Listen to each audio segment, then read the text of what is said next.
ഇപ്പൊ വലിയ രീതിയിൽ അല്ലെങ്കിലും ഇപ്പൊ ഭയമില്ലാതെ കിടക്കാം. വേറെ പോയി കിടക്കാനുള്ള സൗകര്യമൊന്നുമില്ല. എനിക്ക് വേറെ വീടൊന്നുമില്ല. എനിക്ക് ആരടുത്തും പോവാനും വയ്യ. എനിക്ക് ആരും ഇല്ലേ താനും.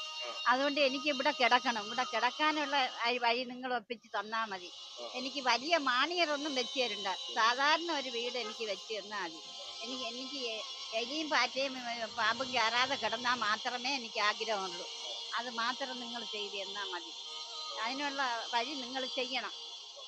വേറെ ഒരു വഴി എൻ്റെ എങ്ങനെയാണ് ഭക്ഷണവും കാര്യങ്ങളൊക്കെ ചെലവൊക്കെ എങ്ങനെയാ കഴിഞ്ഞു പോണത്? ഭക്ഷണം റേഷൻ അരിയൊക്കെ ഉണ്ട്. എങ്ങനെയെങ്കിലും നാട്ടുകാരും എന്നെ സഹായിച്ച് ഞാൻ കഴിഞ്ഞങ്ങ് പോണ്. അതേ ഉള്ളൂ. വേറെ ആരും തരാനില്ല. മോള് മലപ്പുറത്താണ്, മകൻ വാടക വീട്ടിലാണ് താമസിക്കുന്നത്. അതുകൊണ്ട് അവർക്ക് അവിടേക്ക് പോകാനും അവർക്ക് ബുദ്ധിമുട്ടാണ് അല്ലേ? അവരാരും മോള് വരുമ്പോ അവരെ കൊണ്ടൊന്നും തരാൻ അവളെ കൊണ്ട് പറ്റില്ല. രണ്ട് മക്കളെയും വളർത്തി ഒരാട്ടയും ഓടി അവര് ജീവിക്കണം. അവര് നമ്മൾട്ട് നമുക്കൊന്നും തരുന്നില്ല.